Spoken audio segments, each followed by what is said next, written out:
शाम ढल चुकी थी।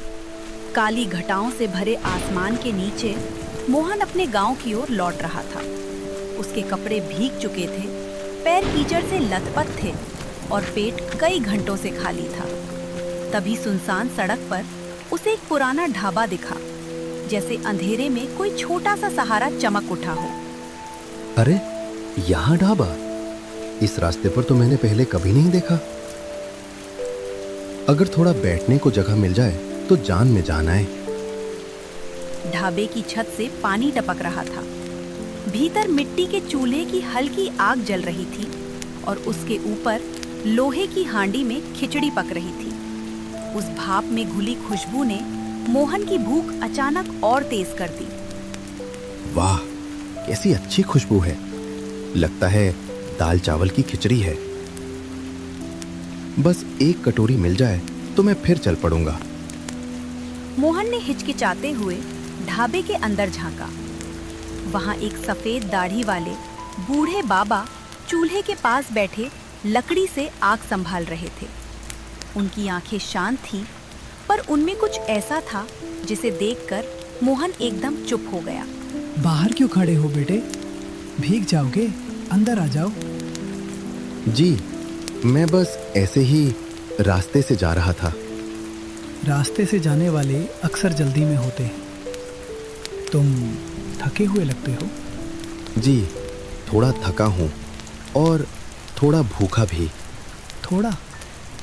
तुम्हारी आवाज़ कह रही है कि भूख बहुत बड़ी है। बैठो। मोहन बेंच पर बैठ गया। ढाबे में कोई और नहीं था।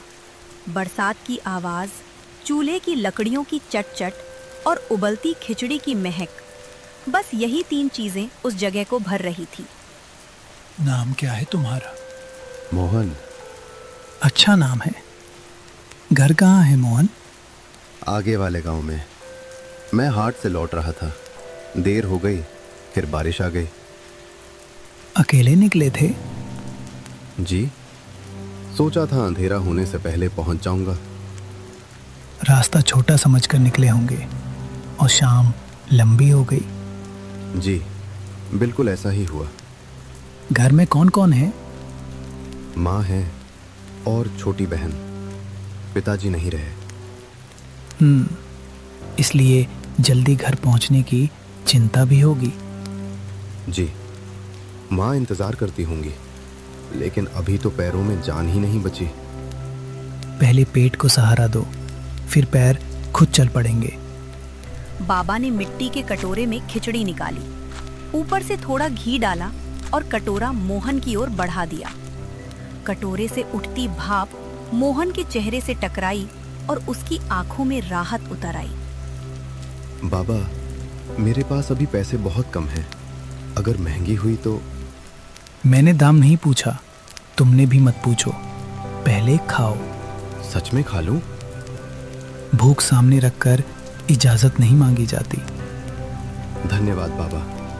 अरे, बहुत गर्म है और बहुत स्वादिष्ट भी।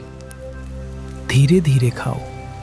भूखा पेट जल्दी करता है, पर शरीर को संभल कर चाहिए। आपने इसमें क्या डाला है? साधारण खिचड़ी होकर भी इतनी अच्छी लग रही है। दाल, चावल, नमक, हल्दी और सही समय पर चलाया हुआ चम्मच। बस इतना? और थोड़ा धैर्य।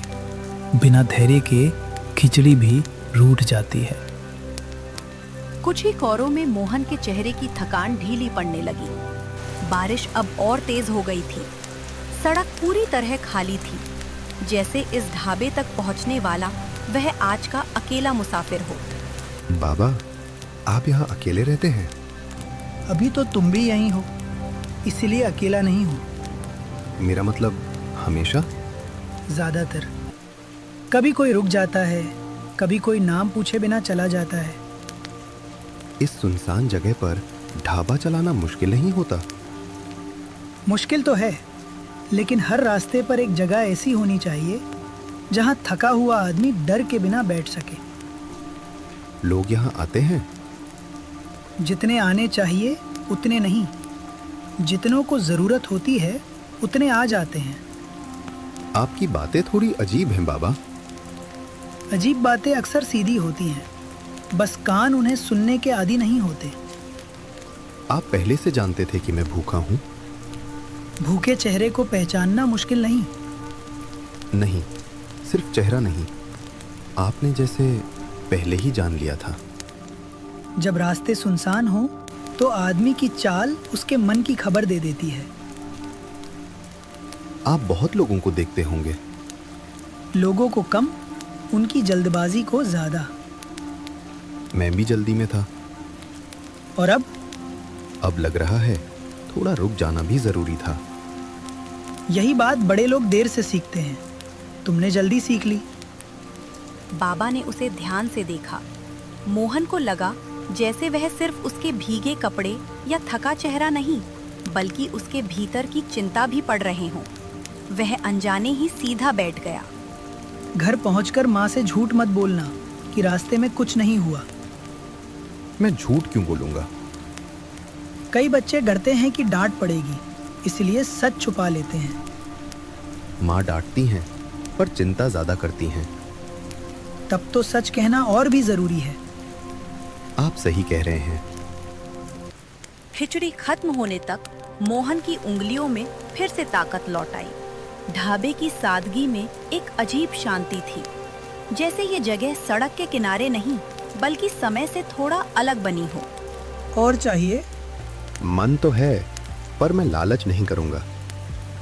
भूख में लिया गया दूसरा कटोरा लालच नहीं होता। तो आधा दे दीजिए। आधा मांगने वाले को पूरा ही मिलता है। आप हर बात में कुछ सीख क्यों छुपा देते हैं? क्योंकि सीधी सीख सुनकर लोग ऊब जाते हैं, बातों में मिले तो याद रखते हैं। आप गुरु जैसे लगते हैं, ढाबे वाले कम। और तुम मुसाफिर कम, सवालों की गठरी ज्यादा लगते हो। एक बात पूछूं? पूछो। आपका नाम क्या है? लोग मुझे बाबा ही कहते हैं। लेकिन असली नाम? असली नाम से क्या होगा? अगर काम याद रह जाए तो नाम अपने आप छोटा पड़ जाता है। फिर भी मुझे जानना अच्छा लगता। शायद किसी और रात बता दूं। किसी और रात? मैं तो रोज इस रास्ते से नहीं आता। रास्ते तय नहीं करते कि कौन लौटेगा, जरूरत तय करती है।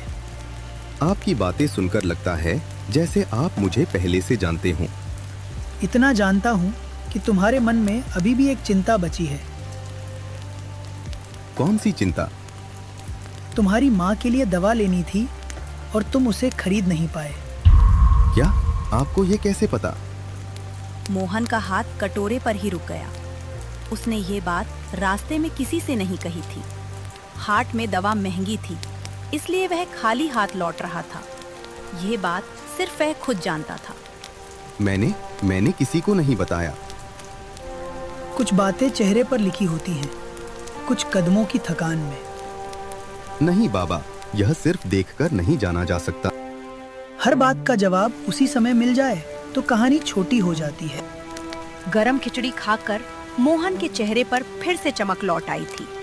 कुछ देर पहले तक जो लड़का थकान और चिंता से घिरा हुआ था, अब उसके मन में एक अलग ही शांति महसूस हो रही थी। बाहर मौसम साफ होने लगा था, लेकिन ढाबे के भीतर की गर्माहट मोहन को वहीं रुक जाने के लिए कह रही थी। बाबा मुस्कुरा रहे थे, जैसे उन्हें मोहन के मन में चल रहे विचारों का अंदाजा हो गया हो। क्या बात है मोहन? अब चेहरे पर मुस्कान तो आ गई है, लेकिन आंखों में अभी भी कोई चिंता दिखाई दे रही है। बाबा, सच कहूं तो चिंता अभी भी है। माँ कई दिनों से बीमार है।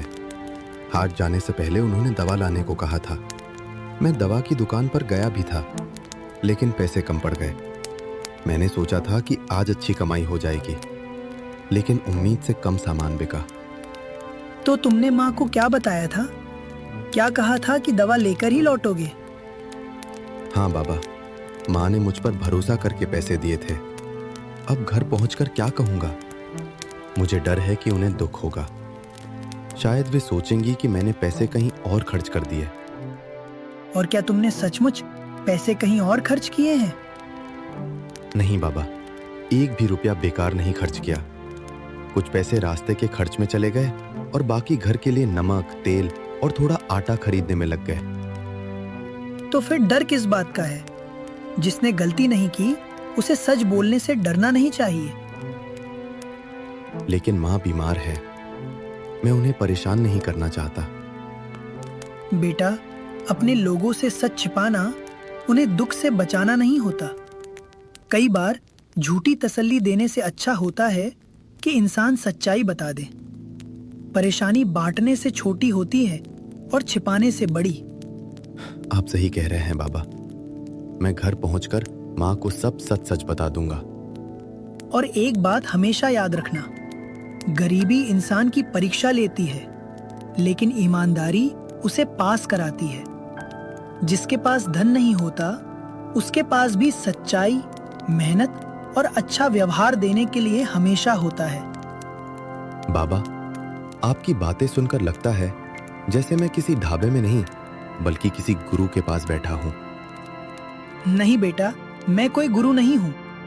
मैं भी कभी तुम्हारी तरह एक साधारण मुसाफिर था।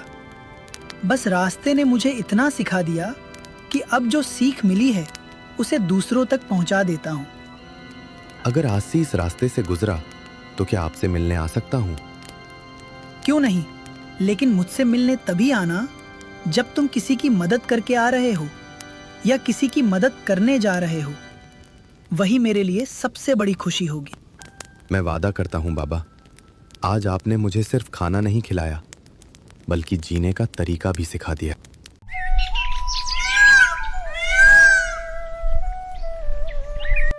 सुबह की हल्की धूप आंगन में फैल चुकी थी। रात भर की बारिश के बाद हवा ठंडी और ताजा लग रही थी। मोहन के मन में अब पहले जैसी घबराहट नहीं थी, क्योंकि उसने सच बोलने का निश्चय कर लिया था। बाबा की बातें उसके मन में बार बार गूंज रही थी। आ गए बेटा, मैं रात भर तुम्हारा इंतजार करती रही। देर हो गई थी, इसलिए चिंता भी हो रही थी। माँ, मुझे आपसे एक बात कहनी है। मैं दवा नहीं ला पाया। दुकान पर गया था, लेकिन पैसे कम पड़ गए। मैंने सोचा था कि कमाई अच्छी होगी, लेकिन ऐसा नहीं हुआ। बस इतनी सी बात, तुम इतने परेशान क्यों हो रहे हो? मुझे लगा आप नाराज होंगी। मैंने वादा किया था कि दवा लेकर ही लौटूंगा। बेटा, बीमारी से ज्यादा दुख तब होता है जब अपने लोग सच छिपाने लगते हैं। तुमने सच बता दिया, यही मेरे लिए सबसे बड़ी दवा है। कल रास्ते में एक बाबा मिले थे। उन्होंने मुझे खाना खिलाया और समझाया कि परेशानी छिपाने से बड़ी हो जाती है। जिसने तुम्हें यह सीख दी, वह बहुत अच्छा इंसान होगा। कुछ दिनों बाद मोहन हाट से वापस लौट रहा था। तभी उसने रास्ते में एक बूढ़े यात्री को थका और भूखा बैठा देखा। उसे तुरंत उस बरसाती रात का ढाबा और दयालु बाबा याद आ गए। उसने बिना देर किए अपने कदम उस बूढ़े की ओर बढ़ा दिए। बाबा, लगता है आप बहुत थक गए हैं। ये लीजिए, मेरे पास 2 रोटियां हैं, एक आप खा लीजिए। नहीं बेटा, तुम खुद खा लेना। पता नहीं तुम्हें आगे कितनी दूर जाना है। नहीं बाबा, मुझे किसी ने सिखाया है कि अगर हमारे पास थोड़ा भी हो तो उसमें से कुछ जरूरतमंद के लिए जरूर बचाना चाहिए। भगवान तुम्हें हमेशा खुश रखे बेटा। आज तुमने सिर्फ मेरा पेट नहीं भरा, बल्कि ये भरोसा भी दिलाया कि दुनिया में अच्छे लोग अभी भी हैं। मैंने कुछ खास नहीं किया। मैं तो बस वही आगे बढ़ा रहा हूँ जो मुझे किसी ने बिना किसी स्वार्थ के दिया था। मोहन मुस्कुराते हुए अपने घर की ओर चल पड़ा। उसे लगा जैसे उस दिन उसने सचमुच बाबा के उपकार का बदला चुका दिया हो। अब उसे समझ आ गया था कि भलाई का सबसे अच्छा धन्यवाद उसे आगे बांटना होता है। दूर कहीं बादलों के बीच से निकलती धूप उसकी मुस्कान के साथ साथ चल रही थी।